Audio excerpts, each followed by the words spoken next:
5, 4, 3, 2,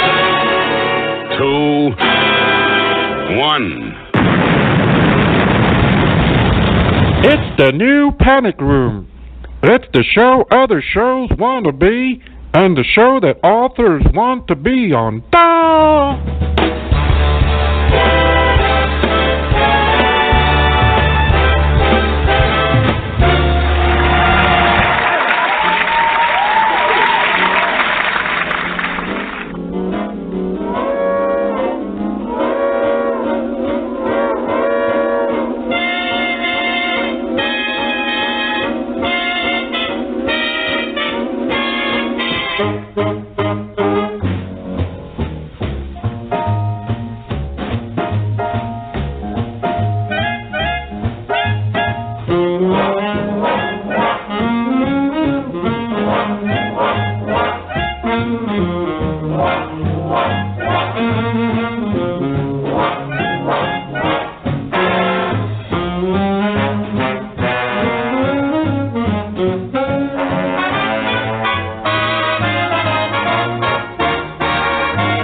Partner, it's my day. Bend an ear and listen to my version of a really solid Tennessee excursion.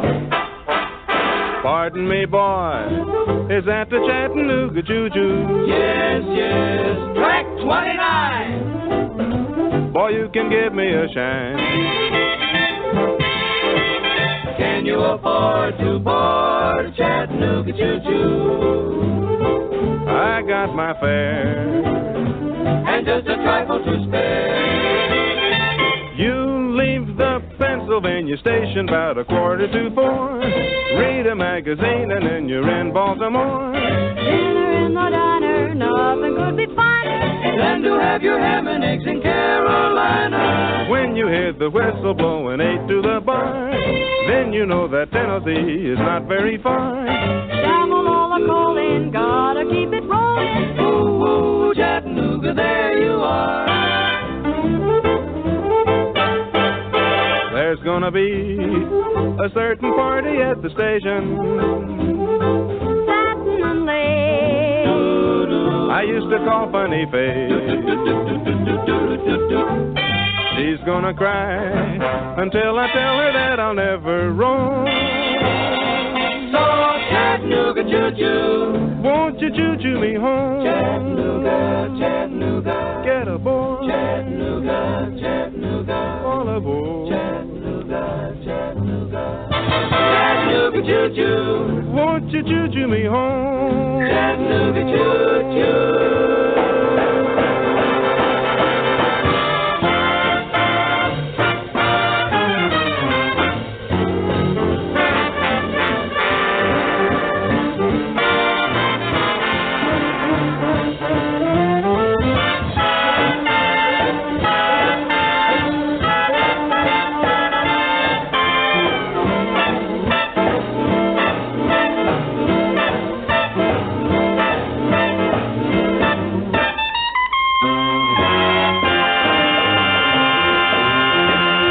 The all-new Panic Room radio show is brought to you by hellboundbooks.com.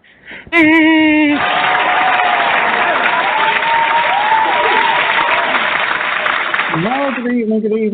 It is, John, I don't know what date it is. It is the 15th of August, and it is the new Panic Room, and it's episode 153, which means we've been doing this for far too long, and nobody's banned us yet, so I'm going to keep going until ICE come and deport me. So yeah, I think that'll be. In fact, maybe, hopefully, they'll come and deport me on the air, so I can do my anti-Trump protest live on the show, which may make for good radio, I think. So we'll try and organise that. So yeah, it is, and you know, and I say this every week, and I do miss her. I mean, she's absolutely useless on the show, but I mean, she's decorations. I mean, you know, don't tell anybody I've said that, but we're going to bring her on. We're going to bring her on. Come on, I'm with you.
Well, Xtina. I didn't mean to say you're not totally useless, I have to say, but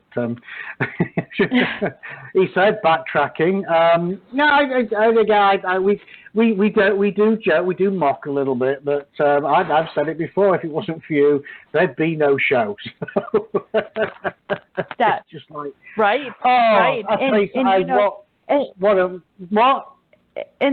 And then when we don't have any guests, it's also my fault. So, you know, that it is very rare. How many times have we not had any guests? I think once, in 153 shows. Except deliberately. I think we had one a couple of weeks ago how can I put? Yeah, the following is redacted for legal reasons. We had no guests, but it was one of the best shows ever. It was just you and me and shooting the shit, and I absolutely had a great time. It was Absolutely the best. You know, I think probably one of my favorites though was when we had our anniversary show. Yes, that was. And because we had people phoning. I think we were basking in the adoration, and I enjoyed that. We don't get enough of that, to be honest. I like the adoration, but I think it's nice to know that A, we do have listeners, and B, that we are appreciated. And you know, for some people, you know, it's the highlight of their week, which I find a bit sad, to be honest with you. Quite honestly, if this was the highlight of my week, I'd just stop trying. Tell you the truth. Well, it is the highlight of my week, though. Moving on. Is that? Yeah, I know. Moving on. Is that a little sad? I'm going to take the. Am I allowed to take the fifth? I'm not actually a citizen, but and I will just say in case Donald Trump, and I know Donald does tune in, that I am legal. I have my green card to prove it. So, you know, you big floppy head twat, leave me alone. So, hey, I've got kind of a new jingle, again redacted for legal reasons. It's all legal this week, isn't it? And I'm dying to hit this button, so I'm gonna do it. Into a wake in the morning and I step outside and I take a deep breath and I get real high and I scream from the top of my lungs, what's going on? And I say,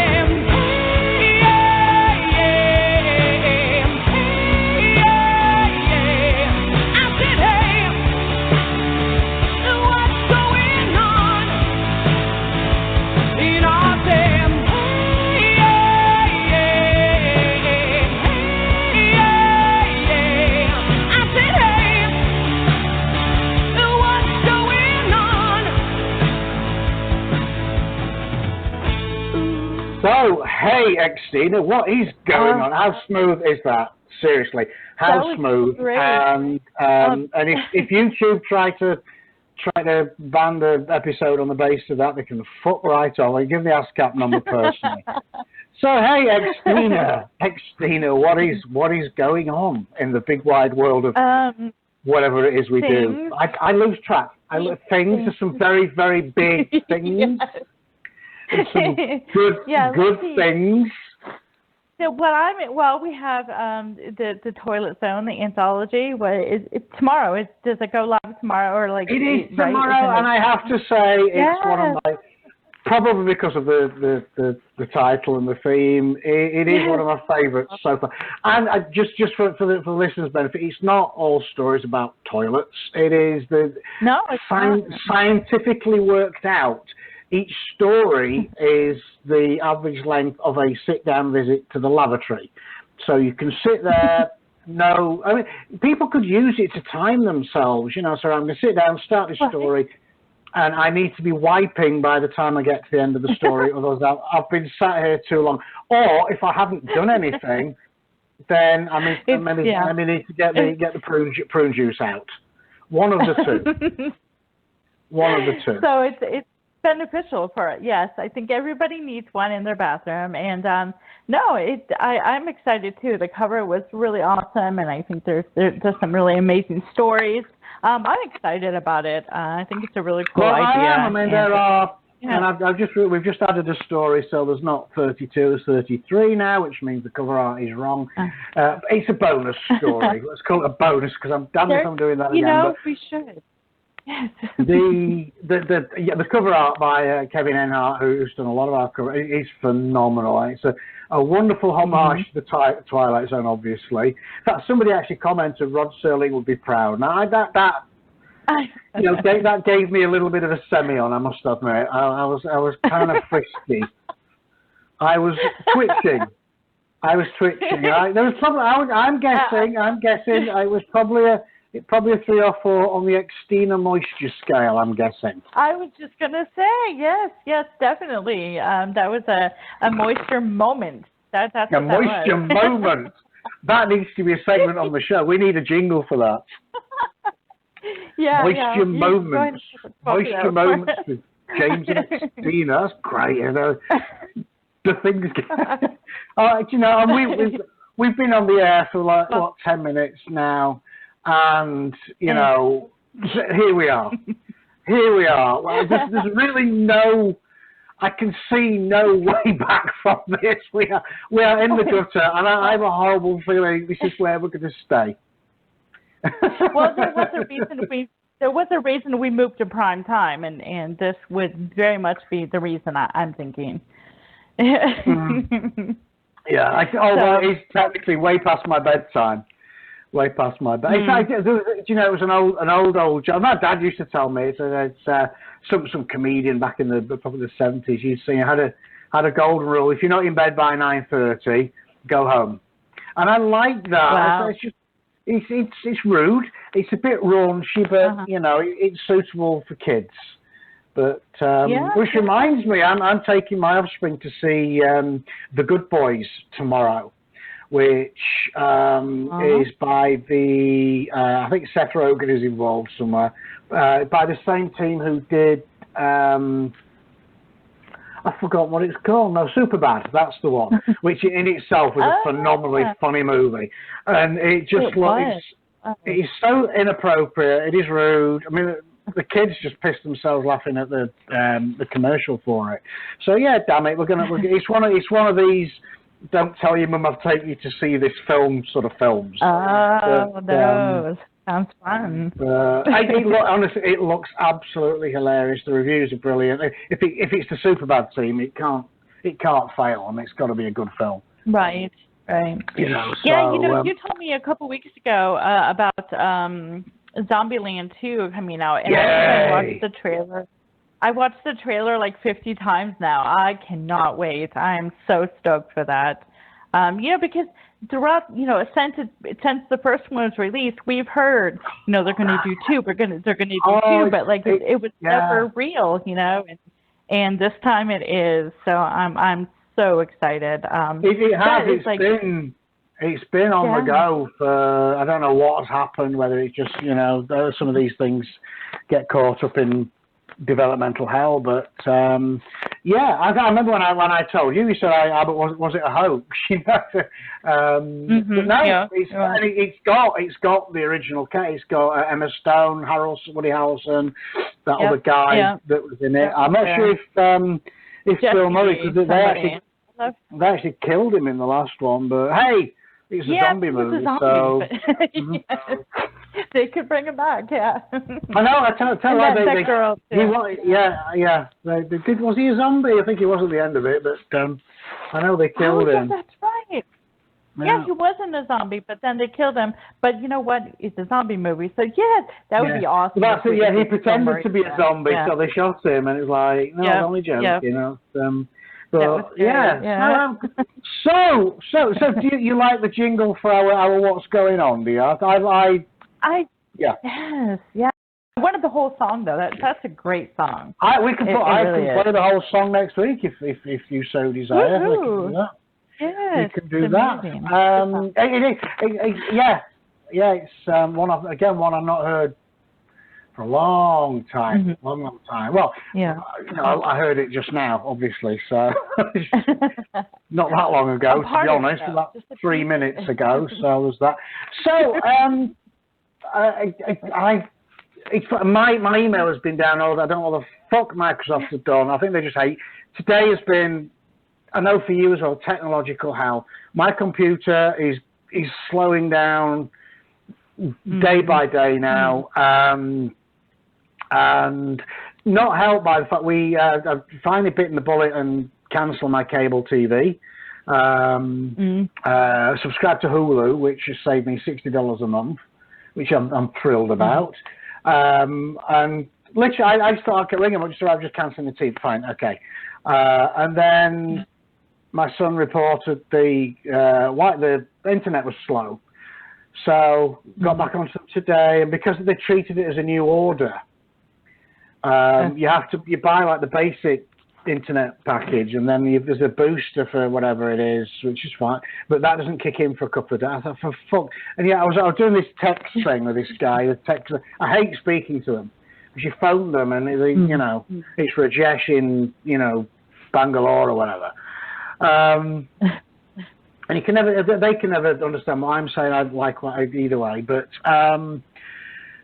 it turns out, and he literally flicked a switch, and it was suddenly we've got the 400 megabytes per second again, and it's like, why then does it?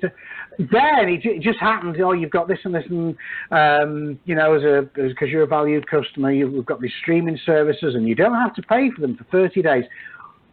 They word it so cleverly, you don't have to pay for it for 30 days. No, what you're saying is in 30 days, we're going to fucking charge you an extra 10. I said, I did not ask for that. I don't want your fucking streaming services, actually, bucko. And it took me 20 minutes to get him to take them. Oh, well, you don't have to pay. No. Oh, you can cancel on the 29th. I'm cancelling it now. You take that money out of my account, and I will fly.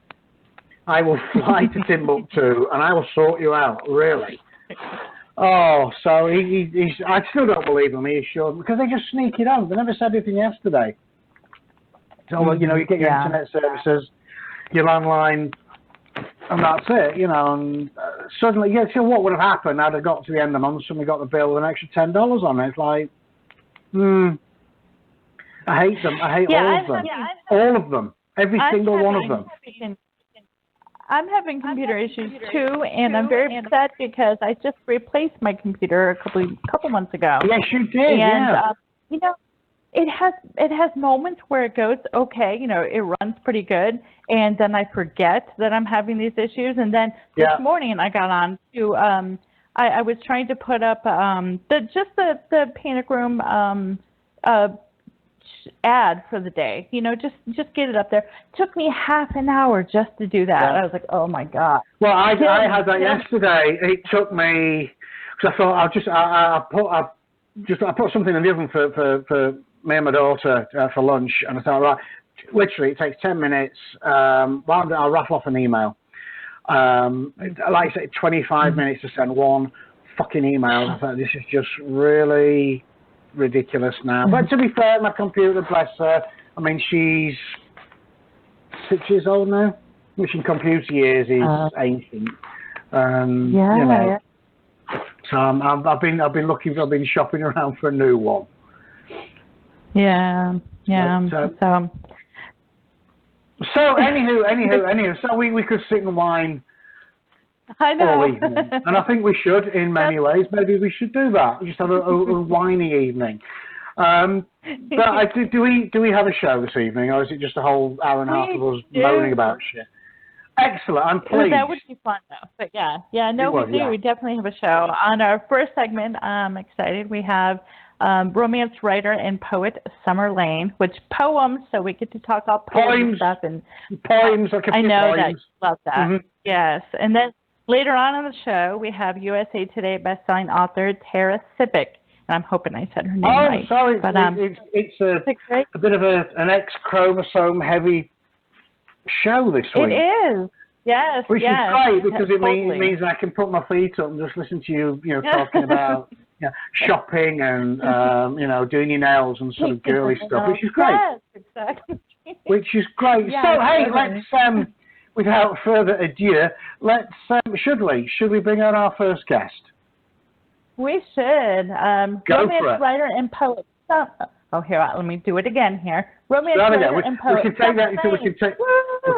can take that out in post. So, okay, and on 3, 2, 1, go.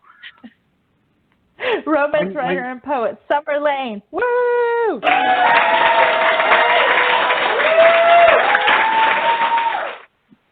Hello. Hello. Hello. You there? How are you doing? I'm good. How are you? I'm good. I'm good. It's Thursday nights are like my Friday. So, when we get through with the show, I'm like, yes, I got the weekend off, which I don't. I mean, I do have to work. But for me, it just feels like, this is it. This is my Friday. So I look forward to Thursday. Do you know, it's funny, I spent all day or most of yesterday thinking it was Thursday, and it got to about 5 o'clock. Imagine my bitter disappointment when I realised it was Wednesday. And I only realised it was Wednesday because I flicked the TV on, there had a bit of background like The Simpsons on, and there was no Simpsons because it's not on a Wednesday. It's like, oh, fuck, I've got another...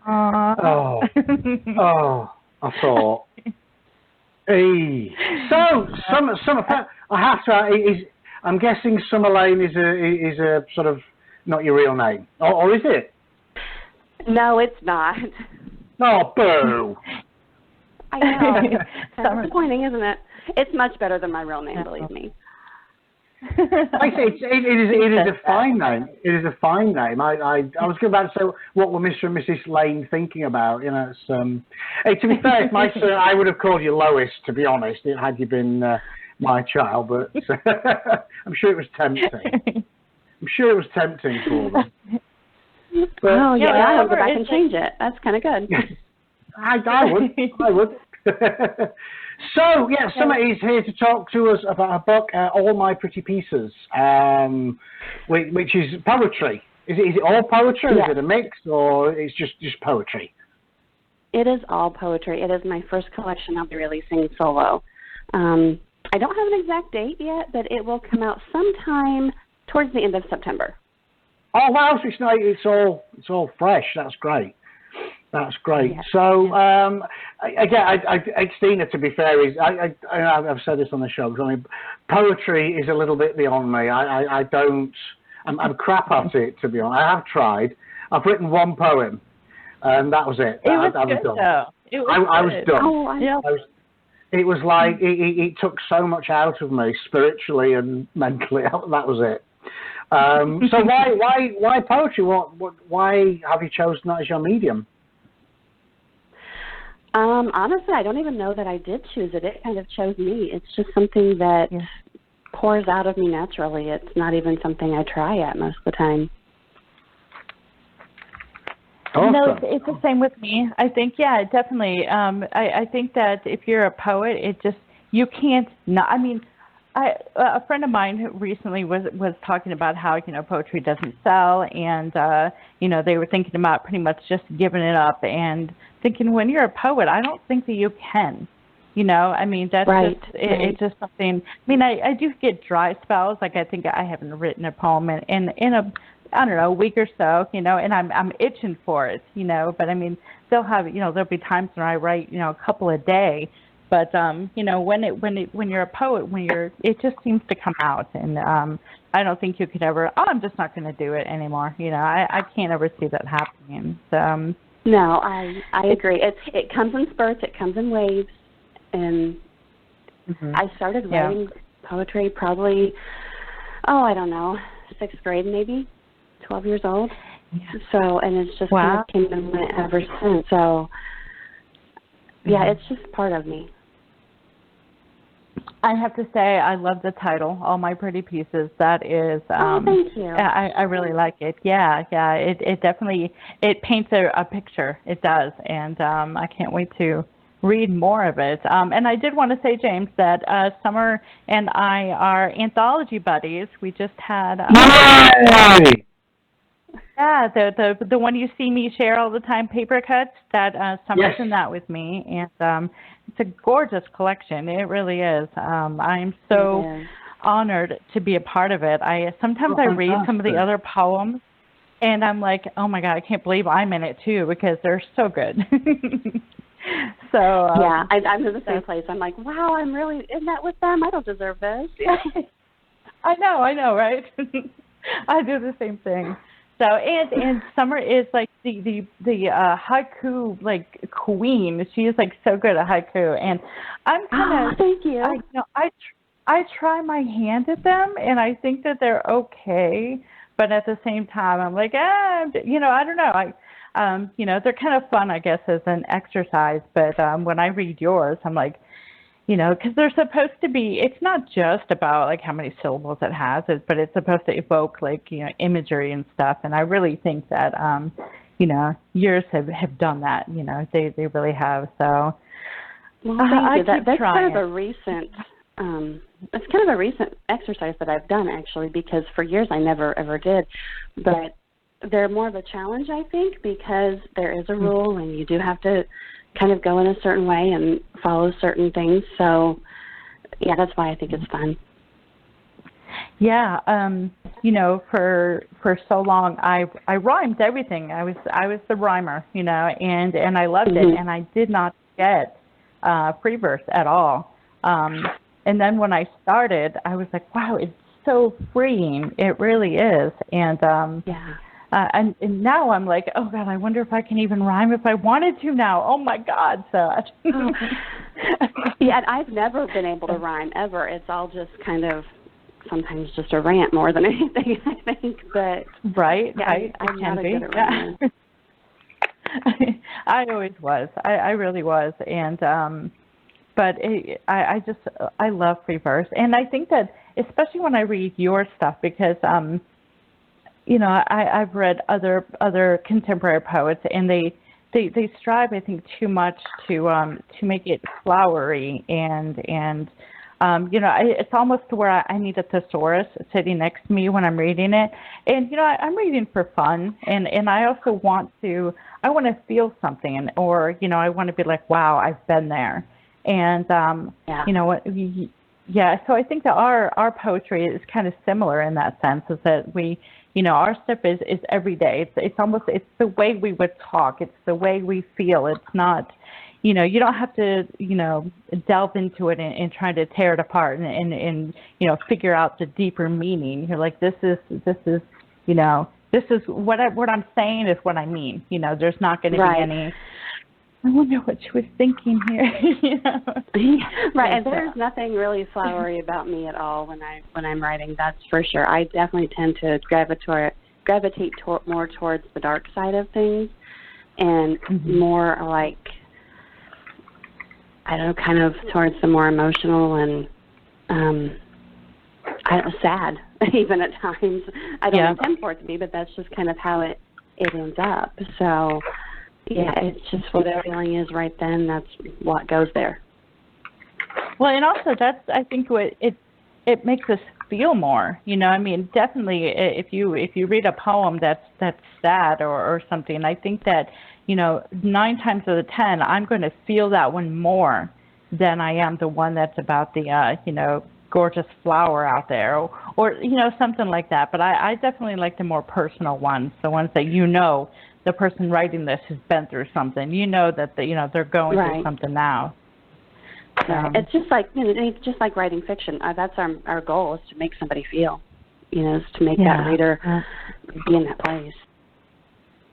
Now, you also you write romance. Is it romance that is your genre? Yeah, I do. Yeah. Is it like contemporary? Much. I have a short story. Yeah, contemporary, kind of more erotic romance. But right, you've got my attention now. You've got my attention now. Suddenly I'm back. Suddenly Jim's back in the game. So, I have to ask, what would you prefer? The poetry? Do you prefer the erotic romance, or does it just depend on sort of what mood you're in at the time? Probably what mood I'm in at the time. I very much enjoy both. I don't know that I have a preference, but I'll always be a poet first. Mhm. Yeah. I feel I do. And I love I love to read anything, really. I really do. But I don't know. And dark romance. There's definitely something about dark romance that I always always drawn to. And I don't know. You can't. What are the ones? The millionaires that are they kidnap the girl. I don't know. It's awful. It's just awful. But I don't know. I just love them. I'm sorry. Xtina, you're confusing real life. That was Jeffrey Epstein. You're confusing real life with fiction again. Ew. Ew. So, when you're not writing, Summer, who do you like to read? I like to read, about anything. I like the dark and the taboo as well. That I'll always go towards that. Something, anything different like that, I definitely go towards. Now, there was I think it was about a year ago, maybe a little bit longer, there was a dark taboo, we're talking really taboo book came out, The Wild by Kay Webster. Did you read that? It is my favorite. Oh my gosh, yes, it's awesome. I know. When the internet, not the internet, but well, maybe it was the internet, but when Facebook blew up over this book, I was like, I have to read it. And of course, sometimes when you're busy doing things, you don't really see it right away. So when I realized it, I went to Amazon and I purchased the book. And of course, they couldn't even get it to me because it was they banned it before then. So I had to actually order it straight from her. And I loved it. I did. I mean, there were definitely times I was cringing and thinking, oh my God, especially when you start out. And that this is going to be taboo, and you see the cast of characters, and you're like, oh dear God, right. Something. So no, I ended up. I ordered mine for too. Yeah, and I have the cute little magnet on my fridge. I read banned books.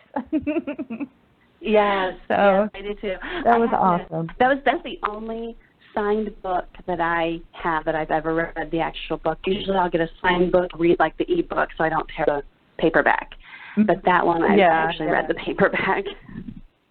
It was a good book. It really was. And I've been trying to get her back on the show since then, but she's kind of busy, I guess. So yeah. So I can't wait to hear some of your poems. You have a couple to read for us, don't you? I do. I chose some short ones just to not take up too much of your time. So, I've got a couple. If you want me to read it, I can. Yes, please. Okay. So this one is called Calming. And these are all in the new book that's coming out. It's all in My Pretty Pieces. So this one is called Calming. A bright beauty of shadows sway a golden rhythm of wings against a weakening soul. Faded kiss on blue lips as calm bodies dance to the sky. And then this next one, this is the one that I said I have been writing the poem since I was about in the 6th grade. This is the first one I ever wrote as a class project. So I took it out of a journal and put it in the book, and it was like scrawled in little handwriting still. So this one is called Just How I Am. Darling, don't heal these cracks. I need them to make me whole. These scars are the birth. I'll tell my story. My clips will blind you. Don't dry these tears. I need them to carry me away. Let's see. What other one did I pick?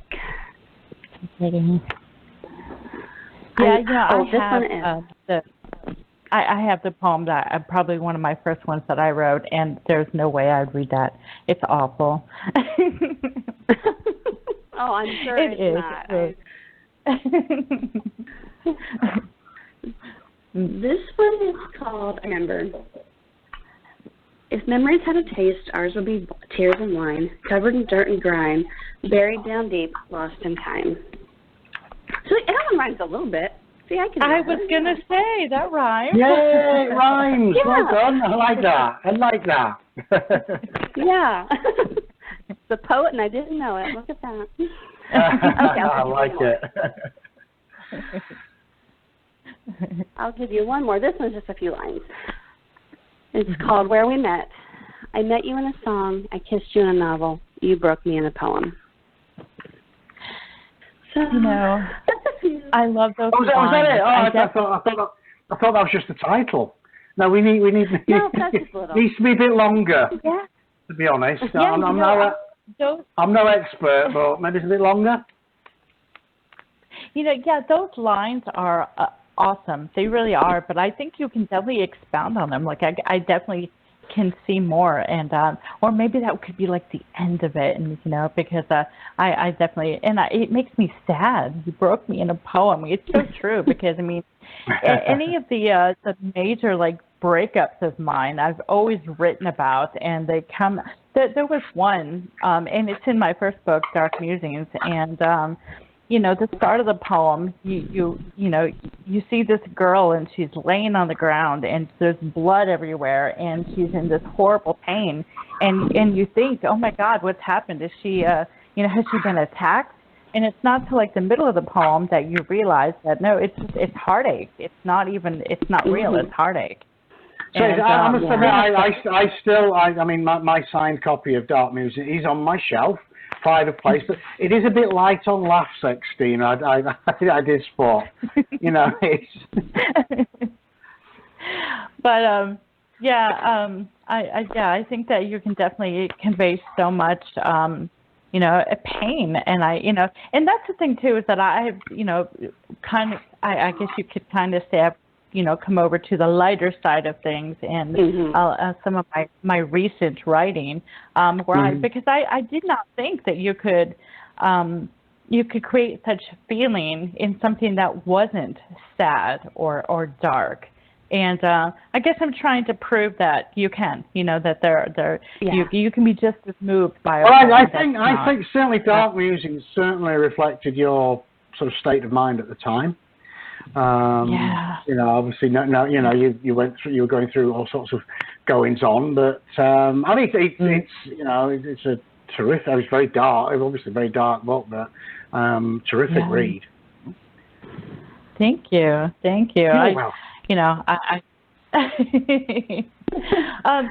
What we have not done in a couple of weeks, and I miss it. So I'm wondering if Summer would like to do 11 questions with me. Sure. Sure. I was going to say it's not a choice, to be honest. It's going to happen. It's going to happen. We just give the pretense that you have a choice, but it'll be fun. Let's do this. And now, 11 questions. Okay, number 1. What's your guilty pleasure? Oh goodness. I have so many. Right. Yeah, like just one. Probably chocolate. It has to be chocolate. Yeah. I'm going to embarrass the boyfriend real quick because I messaged him and told him that my mouth was really, really dry, and he brought me up some chocolate milk. And for his guilty pleasure, I'm going to really embarrass him now because it's the Gilmore Girls, by the way, the Gilmore Girls.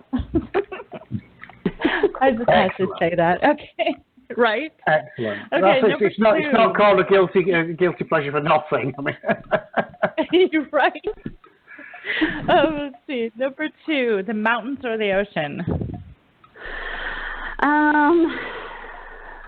I'd say the ocean. The ocean's beautiful, but for the mountains, I need a buzzer, James. Can we get me a buzzer? I mean, we go like to the mountains every year, and I love it there. But like, I definitely, the ocean. I want to hear the waves and sit on the beach in the dark and write a poem or something. Yeah. Let's see. What's your favorite lunch meat? I don't know. Probably ham, but I'd cut up and put it on a salad. So that's good like that though. Yeah, no, ham is the right answer. Not like there's really right or wrong answers, but No, turkey. Turkey is the wrong answer. Turkey is the wrong answer. It is the blandest of lunch meats. I was going to say bologna, but what would that do? I wonder. Blood. I like a bit of bologna. That's good. Let's see. If it were legal to do so, would you eat human flesh? Probably not. No. I'm with you. I am. We have a lot of horror authors on the show, and I'm always a little frightened when I ask that question. Especially because it, right before it is your favorite lunch meat, and then I ask, about human flesh. So it's kind of a scary moment for me. Yeah. Because the bad thing is, there's so many of them will say things like, what do you mean if it were legal? I would do it anyway. So I'm like, ow. But no, I'm with you though. No human flesh for me either. Have you ever been pulled over for a traffic violation? Yes, but every time I've cried and I've never been ticketed. There you go. See, I actually didn't cry, but like the one time that they pulled me over, they asked, did you see the sign back there? And I said, yes, I did. I just didn't think it pertained to me anymore. And they laughed. I didn't think you were serious. Yeah. Yeah, like I just totally didn't think, it was awful. It was so embarrassing. But I didn't get a ticket either for it. So good on me, right? Right. Well done, yeah. Do you prefer? Are you an Android or an Apple girl? Ooh, Apple. Anyway.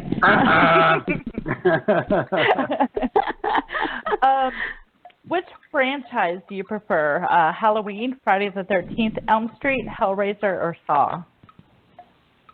Now say it again. What was that?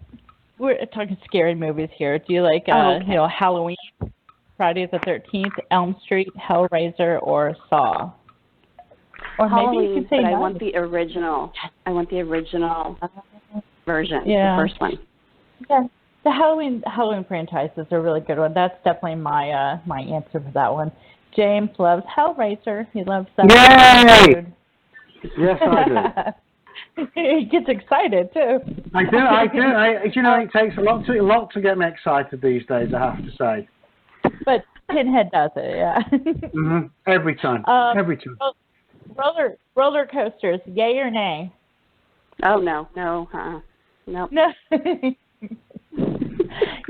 I say that I'm brave enough. I really don't think I am. We were at Gatlinburg a couple of weeks ago, and they have the little ski lift things that go over the little town. Oh, Uber Mountain there, yeah.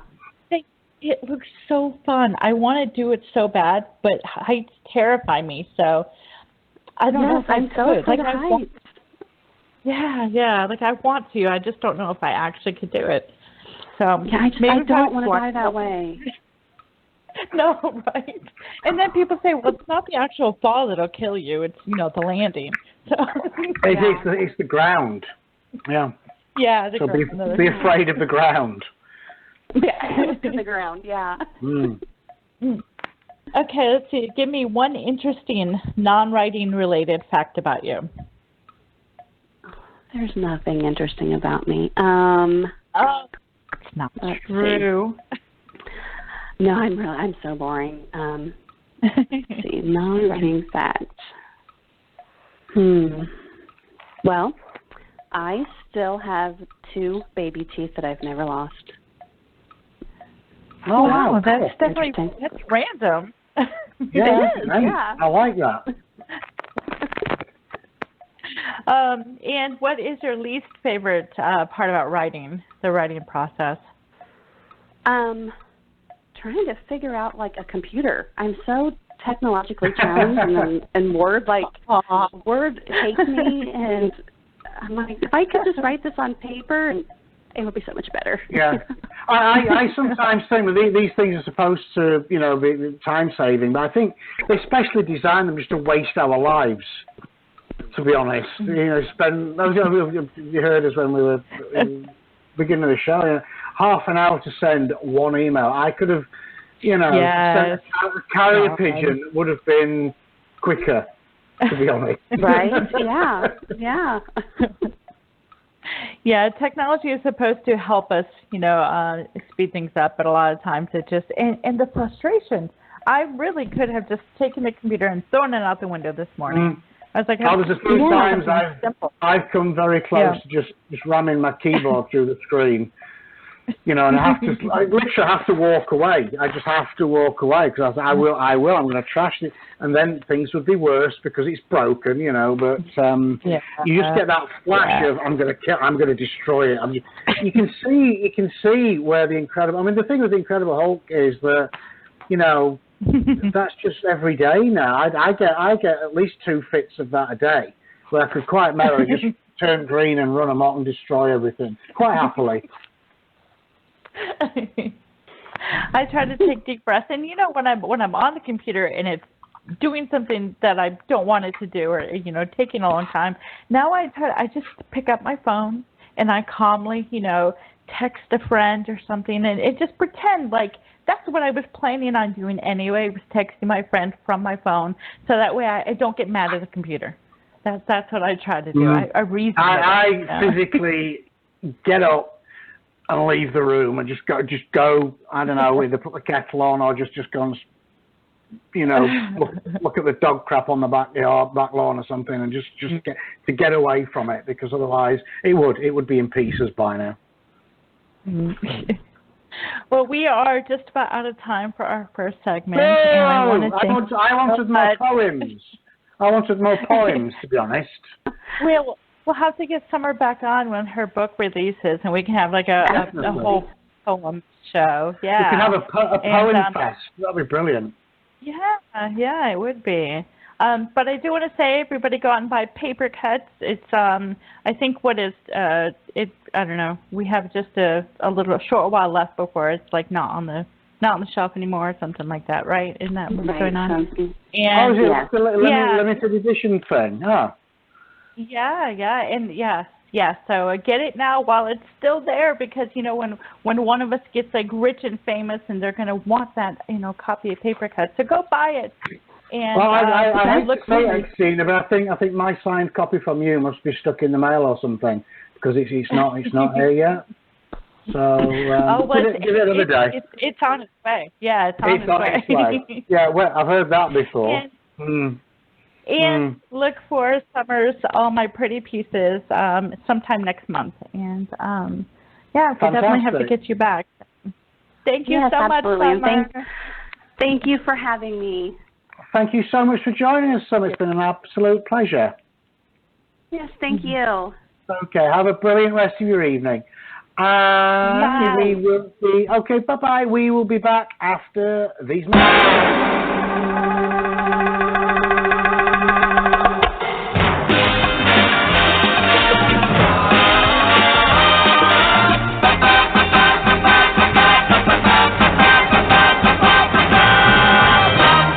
Radio Show is sponsored by Hellbound Books, purveyors of all manner of dark fiction. You can find the publisher along with links to all their available works across platforms at hellboundbookspublishing.com. Hellbound Books is proud to be the first in the indie publishing business with their very own app on both Google Play and the App Store. In the mood for something steamy to read, check out new erotica author Jennifer Lynn's website at jenniferlynnerotica.com. You can find James at his website, www.jameslongmore.com, and Xtina has an author page found on the Hellbound website. Don't forget to follow the Panic Room Radio Show on social media. Our Facebook page, Unofficial The Panic Room Radio Show, Twitter at Panic Room Radio, our YouTube channel, The New Panic Room Radio Show, and come visit our website at www.panicroomradio.com.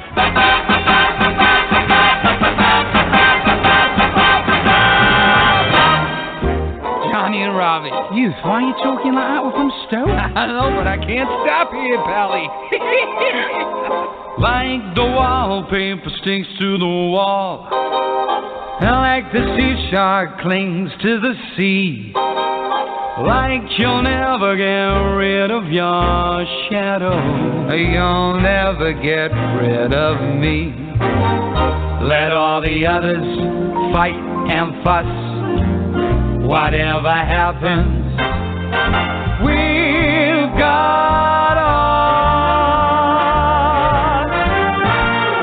on me. Closer than pages that stick in a book. Mine, we're closer than shadow. Wherever you'll find him, you'll find me. Just look. Closer than a miser, all the bloodhounds eyes on me. Closer than Smog is to all of L.A. Closer than Ricky to confessing he's gay. Not a soul can bust this team in two. We stick together like glue. When it's sleeping time, that's when we rise. We start to swing. You think you're so just you? Clocks don't chime. What a surprise. They ring. A ding ding. Happy New Year. Me. Not to repeat what I said at the start. They'll need a large crowbar to break us apart.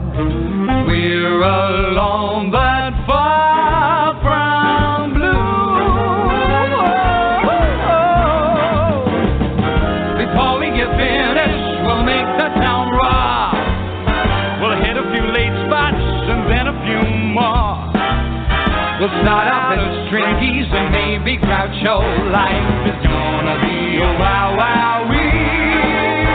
For my shadow and me.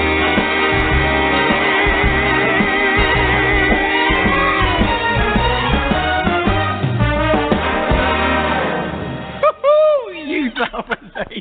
Can we do that again? No, I'm too tired. Oh, please, Rob. No, I'm swung out. Oh, come on. I'll give you some money. I don't need money. What about a cup of tea? Not thirsty. I won't tell anybody you're gay. Before we get finished, we'll make the town rock. We'll hit all the late spots and then a few more. We'll start out as stringies and maybe Groucho. Life is gonna be a wow wow wee. For my shadow and me.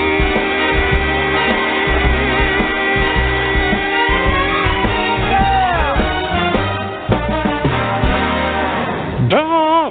Welcome back to part 2.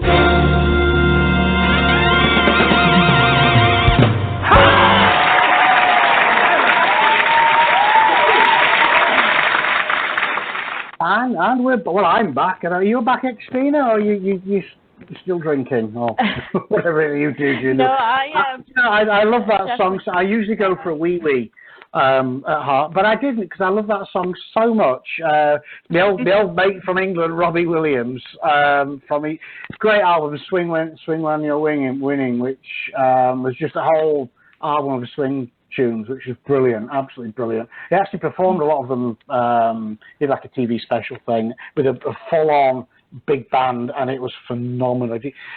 Probably on YouTube by now, but yeah, it was great. I mean, I've gone back a year or two, but I recommend it. You played another song by him a couple of weeks ago, didn't you? Yes, I did. What was that song? Yeah. Come Undone. Yeah, great song. Yeah. I have been playing that song like on repeat. It's so good. I really like it. It's great. You should get the album. Get some of his early albums. They're brilliant. And I get some good music from you, some stuff I've never heard of, like Lily Allen. We have a playlist now of Lily Allen, and she is excellent. Great. She's brilliant. Yeah. Yeah. She's she is. Brilliant. I think I might have a little girl crush on her now. So thank you for that. You are welcome. So, anywho, speaking of music, and again, we've not played this for a while, and it's funny. I mean, we used to talk about the Donald a lot on the show, but I think he's become so absurd now that there's really nothing to say. It's comedy that it writes itself, but all you do is just repeat it, But I'm gonna, in homage to the Donald, I'm gonna play this for a bit.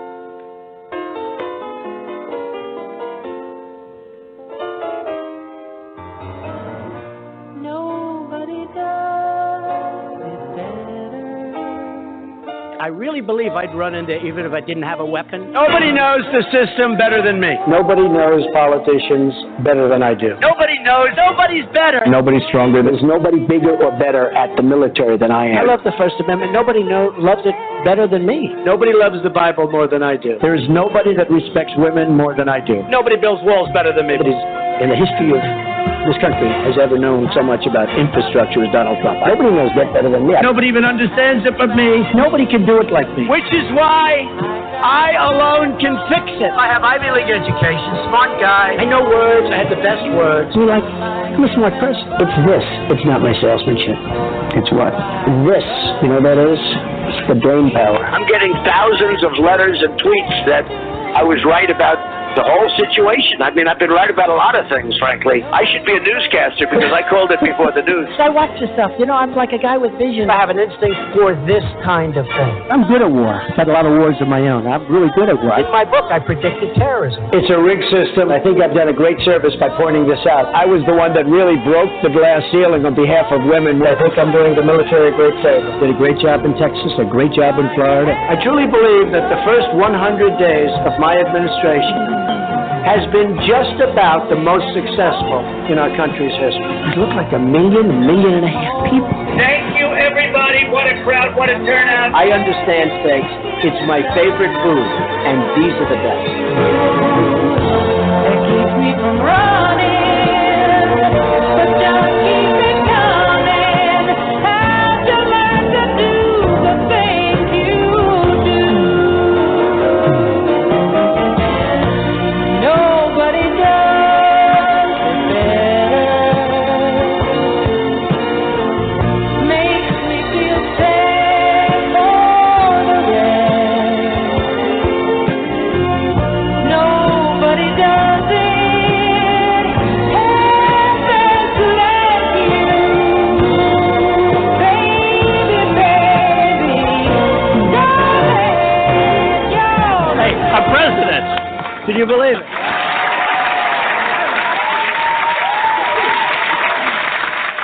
What a great question to end on. No, I cannot believe it, but there you go. So, hey. He has the best word. He has the best word. Nobody does the military.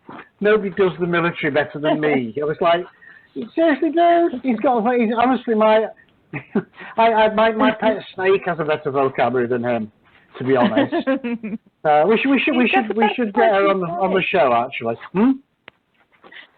I said he's got the best words. He said it himself. We can't, that's it. He's got the best words. Mm-hmm. Here's a frightening thing.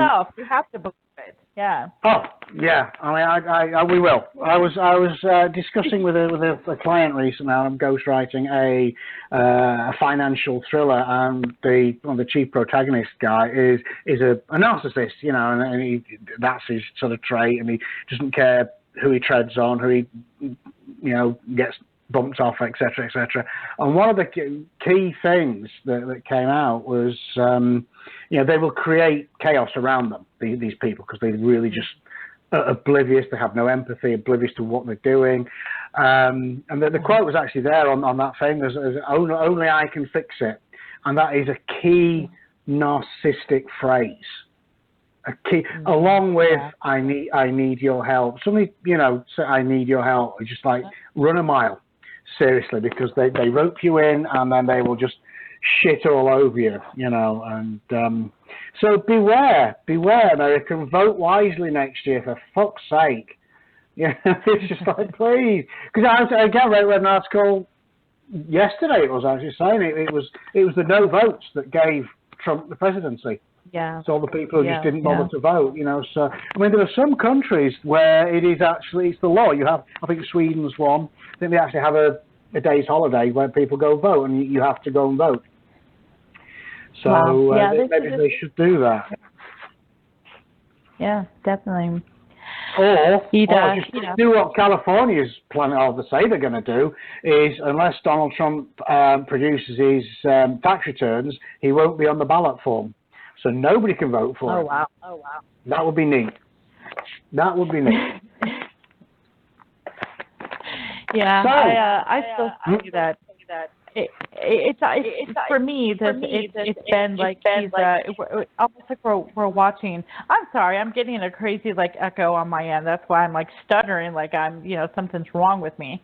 But it's gone away now. But no, it's almost like I'm watching a reality TV show, one of those really bad ones, for this entire time. So. I'm like, it's not real. I'm just watching this crazy, show. Well, you see, that is the problem. We don't have the choice to not watch it because it is happening. And unlike, whatever, Love Island, and I'll come to that in a minute, actually, exactly, Big Brother and all, which I don't get. If I wanted to sit and watch people living in a house, I'd just sit and watch the people in my house. Well, to be honest. To be fair, when my kids occupy the same space for more than 3 minutes, that is entertaining. It really is. Absolutely value for money. Get the popcorn out, entertaining. But no, it was funny. I was this whole Love Island thing, or whatever you call it, over. And so I think that's the thing here. I know in England, I think what they call it. Basically, they get a whole bunch of incredibly attractive young 20-somethings in some exotic location, dress them in bikinis and skimpy wear and that, and then get offended when they actually have sex. Oh, they have sex on TV. Well, seriously? If they didn't, if they sat and played cribbage for the duration, you'd be annoyed. But then, they would have sex. Suddenly we're shocked. And I said, fuck off, seriously. If I was, 5 or 6 years younger, I'd go on the show for that very reason. No other reason. I'm going to get laid. So, drop them, ladies. I'd say drop them. But I've always been smooth. I've always been smooth like that, Moving on. The title itself. Yeah. I was like, they should call it Shag Island, really, and just have done with it. Just have them all. In fact, what they should do, they should get mixed Naked and Afraid, which is one of my guilty pleasures, I must admit, with Love Island. Just have Naked and Shagged, and I think it would drop a lot of pretense. They're just all naked, so it drops all that pretense, and they just the last one to have sex, losers. Losers, yeah. We've just created a whole new TV show. We should copyright that. Okay, you get on that, and should we move on and bring on our next guest? Well, before we get even lower down down in the gutter, I will let you introduce our first guest, our second guest, Xtina. Okay, I am excited to announce our second guest, USA Today bestselling author Tara Sivec. Woo!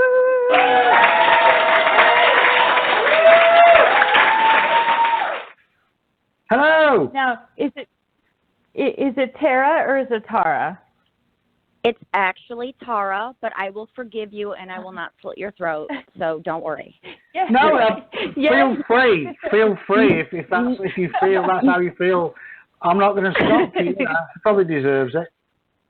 No one ever says it right. Like, I've gotten to the point where, I just don't even correct people. I'm like, yep, that's it. That's right. Sure. So no, I would have said Tara because that's how I, because I'm proper, I guess. And that's why I love you. Oh, I love you. To be fair, it's just that I'm just common. I think that's what it is. Okay, common right. as much, I would say. I saw a meme and it said, something like, everybody pronounces my name so wrong all the time that, I'm starting to wonder if I'm pronouncing it right. And it's got to be one of those moments, I see it all the time, and I always say Tara. And the only time I've actually heard it pronounced Tara, though, is from Sons of Anarchy. Her name, that was Tara, right? Yes! That was, there you go. Was the best moment ever watching that show, and every time they would say her name, I would be like, oh my God, they said it right. I love that show. I do. And, I'm a weird one, though, because everybody was crazy about Jax. Everybody loved Jax or Opie. It was, usually one of those two. Right. I was in love with Tig. I loved Tig. He was funny. And, yeah. So I was definitely all about Tiggy. That's a good choice. That's a good choice. He had beautiful blue eyes. I could stare into them forever.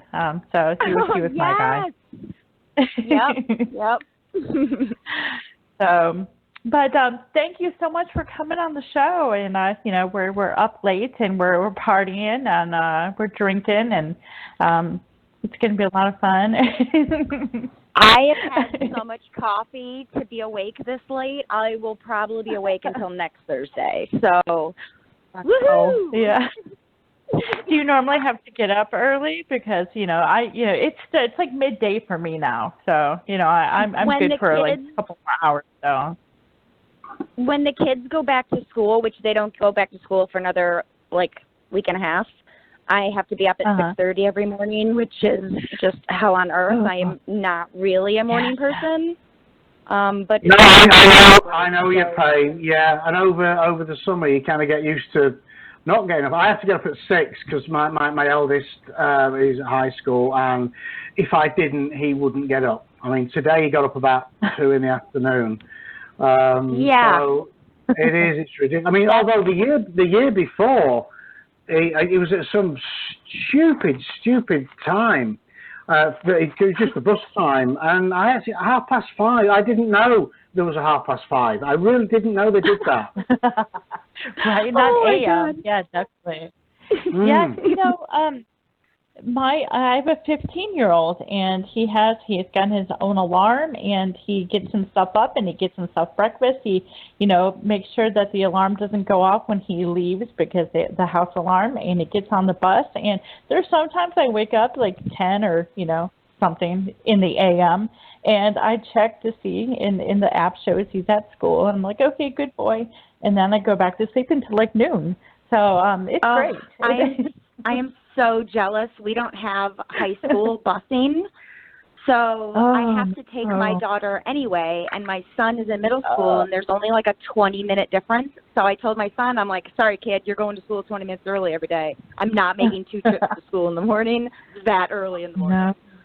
No, I have to. I know this is becoming a bit of a loving. I love you for that. I mean, there's people here. In fact, there's somebody that they moved away, but because they wanted their kids to go to whatever specific school, and she used to get up at the crack of dawn, go, and because it was that far away, there was no point going to come home to go and all. So she'd just sit in the car for like 6 hours. Oh my God! While the kids are at school. So seriously. Yeah, and I say, one of my daughter's friends, I was talking to her, we were at a birthday party, I was talking to her mum, she said, this year is the first year her daughter's going on the bus. Literally, my daughter started in first day, she was on that fucking bus. Oh, yeah. Can you take her? No. But the thing is, I mean, to be fair, the bus was a big part of the fun, a big part of the adventure. Right. She loved it. Again, I joke. She loved it, and I made it part of the fun and part of the adventure. And that, no, I'm not getting up at stupid o'clock to say. I mean, occasionally, very rarely they'll miss the bus, or there's a couple of times the bus just doesn't come, or it's broke down, or whatever. On the whole, no, they go and they get on the damn bus and they come home on the bus, and No, I'm not. I will not be that. Maybe I'm a bad parent. Maybe you should get people to write in and tell me what a bad parent I am. No, our kids are going to be the survival of the fittest, the ones that last, not these little pansy ones that, people that cater to them and stuff. So we're raising the tough kids, the ones that are going to survive. My kids are not going to be those that need an hour in the quiet corner because somebody called them a name. No way. Although I do have to say this, and I just think this is hilarious. We went to, Gatlinburg a couple weeks ago, and we took my son. He's 15. He's 6'1". He's like 220. He's a big boy. And we went to the Haunted Adventure, and he hung on to the back of my shirt like he was going to die. And at one point, he even said, "Mommy, don't leave me." And it's so funny. So I know. I tell James, and James is laughing because, he's got a daughter who's like 10 and a badass, and she'd probably kick their asses, And so I tell my son this. She's nagging the crap out of me to take her to a haunted house this Halloween. I think I will. I tell my son, and he says, "Did you tell James it was scary?" Oh my God! So hey, you have to justify it. You had to justify it, but it was super scary. That's kind of the point, though, isn't it? Exactly. It was great. I can't wait to take him back. Film it next time. Film it. Yeah. Oh gosh. Okay. Well, let's see. Tara. I said it right, Tara, and I remember. Hey. We're close. She is here to talk to us about her book, Heidi's Guide to Four-Letter Words. And I love the tagline, a rom-com with a Minnesota accent. That's awesome. I love rom-coms. I really do. So, so tell us a little bit about it. Well, Heidi, I actually co-wrote with Andy Arndt. She is a very amazing award-winning narrator. She's narrated probably a billion of everyone's favorite romance novels. And she reached out to me April of 2018 that she had this idea for a romantic comedy, and she spoke to someone at Audible, and they suggested that I would be a good author to help her bring this story to life. And we got to work kind of co-writing this book and talking back and forth about our girl Heidi, and it is the most adorable story ever, and which is weird for me to say about one of my own books because I'm usually kind of like, it's all right, I guess, whatever. But this story is just adorable. It's Heidi is a kindergarten teacher who is let go from her job. She doesn't really like it anyway, so she kind of doesn't care. And after she's laid off, she gets a job as an administrative assistant at an audio recording studio. And they record romance novels, but not just any romance novels, very, very juicy, erotic romance novels. And it kind of blows poor Heidi, kindergarten teacher's head because she's used to reading innocent Amish romance novels. And so after her first day at work, she's kind of flustered, goes home, drinks probably an entire box of wine, and happens to record a podcast drunkenly trying to read some of the erotic excerpts from a romance novel. And, in her drunken box of wine drinking, she uploads it to the internet and doesn't realize she does it. And so it kind of starts her on a journey of figuring out who she is and trying to become strong and confident and sexy and hopefully catch the eye of her hunky next-door neighbor that she has a crush on. I love it. So questions. A few points. Box of wine. That obviously, I love that. Yes. Speaks volumes. Amish romance. A box of wine. Amish romance. Where can I get a Amish romance novel? I want to read that. You should come to my Walmart. My Walmart also has Amish horse and buggy parking. So we have quite a few. Oh, yeah, I'm not kidding. We have quite a large selection of Amish romance on our shelves at our Walmart. I could absolutely send you one. Could you? Would you seriously get me one? I'll send you the money. I gotta have one. 100%. I'm getting you an Amish romance, James. You have to read about Sarah churning the butter and building barns and churning butter.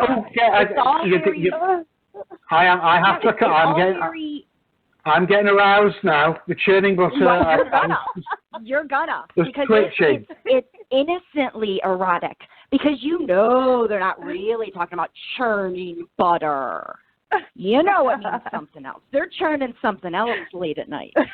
Oh, I didn't. That's not what my mind. I was thinking churning butter, to be honest. But seriously, you've got. I need one. I have to have that in my life. I have to have been able to say I've read an Amish romance novel. I've got to. I will make it happen. Fantastic. I'm going to make it happen. No. Please, I do. No. You must. Now, writing rom-coms, is this your normal genre that you write in?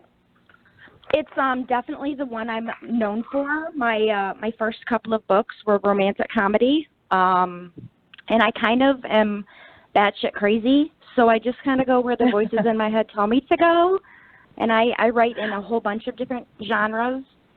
I kind of bounce around. Lately, I've been really, really trying to be happy and sticking with romantic comedy for my last few releases. I just do whatever flows out of me and makes me happy.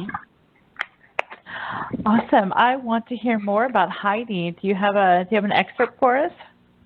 I do, and oh my gosh, let me tell you how nervous and freaked out I am about this reading an excerpt, because I co-wrote this with Andy Arndt, who is an amazing, her voice is magical when you hear it. And we went to Minnesota a couple weeks ago, which the book takes place in Minnesota. And Andy was actually grew up in Minnesota. So when she's in Minnesota, that accent kind of comes out so much richer and just makes everything so much funnier. And I was in the Audible recording studio while she was recording our book. So I have already heard a master read these words out loud. So I might vomit. You might hear me vomit a little in my mouth, but it'll be okay. I'll swallow it back. It'll be fine. Yeah, the visual. That's a great picture you just painted. Awesome. You're welcome. You're welcome. Okay, it's all yours if you need to set it up or anything. Let me take a chug of my coffee here. Okay, so basically the way Heidi's Guide to Four-Letter Words works is every other chapter is Heidi's podcast that she is recording and uploading onto the internet. So I am going to read for you Chapter 5, which is Heidi's podcast, Episode 1. Awesome. All yours. Okay, here we go. Heidi's podcast, Episode 1. Okay. Is this thing even on? How do I know if it's on? Oh, my God. This is so stupid. I'm going to have the biggest headache in the morning. But this box of wine is really delicious. People hear box of wine and they think, oh, geez. Oh, no. I would never drink that because it probably tastes like a box. But you guys, it doesn't taste like a box at all. It just tastes like wine. I wonder how good this microphone thingy is. Can you hear me pouring more wine? Well, I'm not actually pouring it. I've got a box of Franzia Sunset Blush sitting right next to me on my kitchen table, and it's got a plastic spout where I just push the button. Glug, glug, glug. I'm inserting sound effects just in case you can't hear it. And instant glass of wine. Okay, podcast. It's my podcast, Heidi's podcast, whatever. Okay, so what am I going to talk about? Who would listen to this? Who cares? Who would even listen? Hi, this is a podcast of a woman who used to be a kindergarten teacher and got fired because of budget cuts. And now she got hired at a place where she sits around listening to people read dirty books all day. It's like worse than that time I played Cards Against Humanity at my cousin's New Year's Eve party after our parents had gone home. And the card said, during sex, I like to think about, and the only card I had left in my hand was one that said butt stuff. And I was so confused because who thinks about going to the bathroom during sex? But then my cousin's girlfriend explained it to me, and I wanted to die. And I kept on shouting, people really do that? But why? Oh, my God. I thought I blocked that out. Okay, so hi. This is a podcast about, what is this even about? You know what? This podcast is about the fact that I'm so stuck right now. I can't do what my mom wants me to do. I don't have a job my parents will ever brag to their friends about. I obviously can't do what Laura's doing next door with my neighbor because I don't know how to say all those dirty things and bat my eyelashes and be so Laura. I know how to fall into bushes, though, let me tell you. I'm really good at that. I'm a bush ninja. Does anyone need to hire a bush ninja? I'm available evenings and weekends after dark. Hey, it's Heidi's Bush Ninja Show where she tries to avoid falling into rose bushes because bleeding isn't sexy. I'm also well-skilled in drooling so hard over my shirtless neighbor that I drop a box of podcast equipment all over my walkway, and he has to come over in all his shirtless, bare-chested glory and smile at me so shirtlessly. What the heck? So, I don't know. What else is in this box? Oh, no. I'm not going to read that. Definitely not going to read that. Did I mention my neighbor was shirtless when he read the back cover of this thing? Oh, you probably can't see what I'm holding, can you? That's probably for the best. I don't want anyone to know this book is even in my house, let alone that I touched it. But you should have heard him reading the blurb with all that stuff he has going on up top and his no shirt wearing, muscly man muscles and all that sweaty shirtlessness and those dimples. Is it hot in here all of a sudden? I feel warm. Maybe I should have more wine so I forget about how hot I am. Glug, glug, glug. I'm spouting more wine into my glass. Do-do-do. I'm just going to set this book way over here on the other side of the table and pretend like it's not even sitting there, silently judging me. I should read something, though. I got to read something. I'll just read something because then I don't even have to think about what I'm going to say. Oh, this will be fun. Hold on, I'll be right back. I'm going to get a book from my shelf and the other side of the room. I'm back. I grabbed one of my favorites. I'll read this Lisa Puffenbarger book about the guy in the buggy going down the road to the covered bridge. There was a good covered bridge scene. Let me find it. Okay, Chapter 3. Hiram Yoder had always been in love with his neighbor on the next farm over, Sarah Bender. The pale pink bonnet that adorned her head matched the color of her lips that... Ugh, I can't do this. I swear, this is a sweet, beautiful scene about Sarah finally realizing Hiram is in love with her, and it's all because of the covered bridge, and because she realizes there's so much more to him than just a man who churns butter for his family. But after what I heard at work today, everything Hiram says about Sarah suddenly seems so dirty, and I can't read this without emphasizing the word churn, because all I can hear in my head is producer Dave telling a narrator he thinks it needs to be hotter. And there shouldn't be anything hot or dirty about butter churning. I can't do this. Why am I so boring? This is so sad. I'm just going to get another glass of wine. Yay, Heidi's wine show. But it's more like wine show. Wow, why is my life so boring? Okay, Heidi, pretend that you are not a loser. Oh my God, this is a mess. I'm a mess. I'm a boring former kindergarten teacher who can't even talk about an Amish romance without blushing. How do I accept my hot, muscly neighbor with dimples that made me feel like melted butter to even give me a second glance? I can't, because I'm pathetic. And now I want butter. I want a big old buttery sculpture of Princess K of the Milky Way sitting on my table now. I would eat her face right off. Did this even work? This thing probably didn't even record. I'm going to get more frenzy and see if it worked. Or maybe I'll just Netflix something. End scene. I love awesome. That. Beautifully read as well. I like that. That was good. That was good. I have to read this book, and if if a signed copy accidentally showed up, I would read the hell out of that. Yeah. That is awesome. I can get you that in December. This is an Audible original, so we wrote it specifically for the audiobook format. Oh wow! So it comes out as it comes out as an audiobook narrated by the lovely Andy Arndt on September 3rd. And then on December 3rd, it will come out on ebook and paperback. So it's a little bit unique. Yeah, we need to. I'm going to book you to come back in December and find another excerpt to read for us. That was amazing. I can 100% do that. Yay! I love it. And we're going to do the whole show. We'll have the whole show, Tara, on, and I'll say her name right the whole time. I promise. Yeah, could you? Excellent. Chance to live. Yeah, when it started out, I felt like Heidi, because there's been a couple times like James, he is the guy, he pushes the buttons, he's first on, he does it, he talks a little bit, and during the commercial break, he'll tell me, he has to go tuck his daughter in or something like that. He leaves for a second, and I have panic that he's not going to show up on time, and I'm going to have to talk alone. So, and that would be me. I would be like, what am I supposed to talk? I would just babble. It would be awful. Yep, totally babble. And that's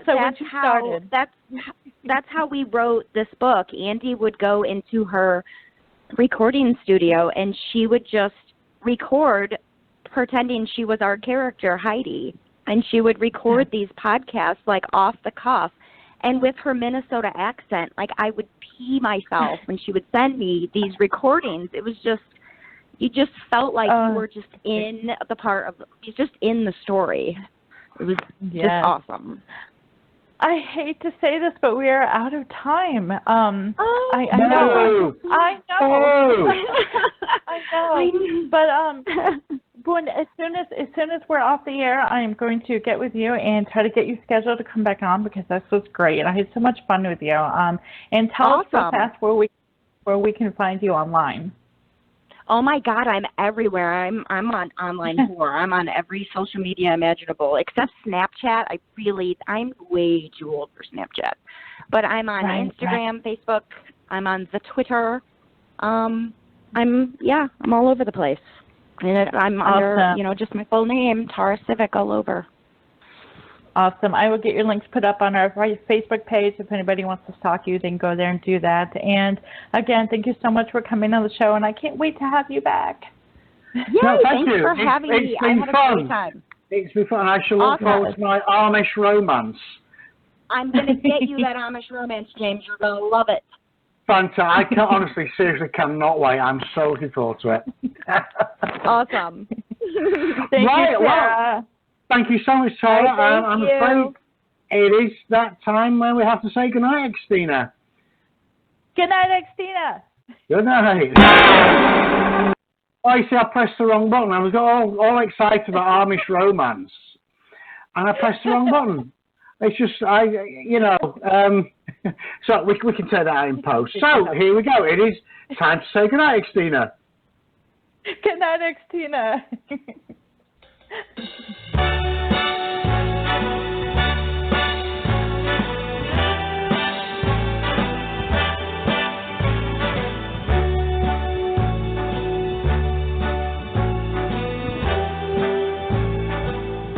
Start spreading the news.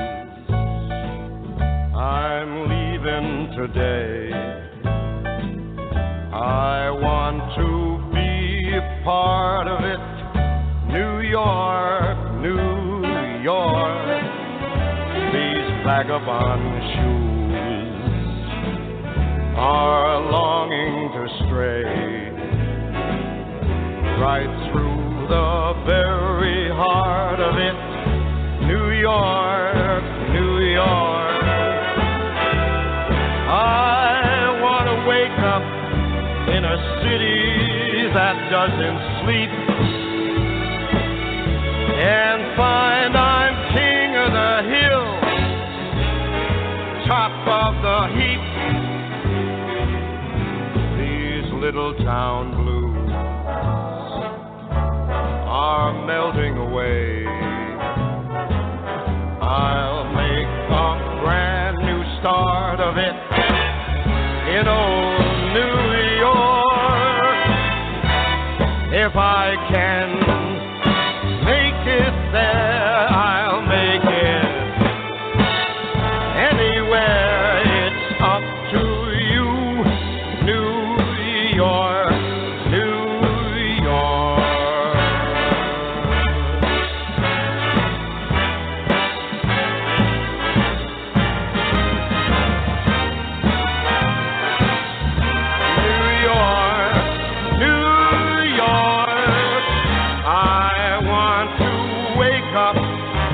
in a city that never sleeps and find I'm a number one, top of the list, king of the hill, a number one.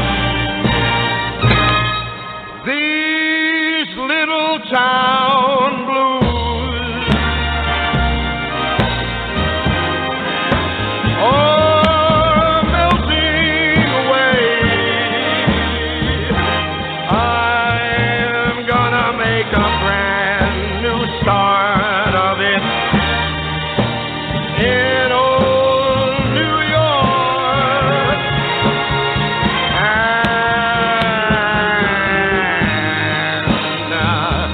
if I can make it there, I'm gonna make it anywhere. It's up to you, New York.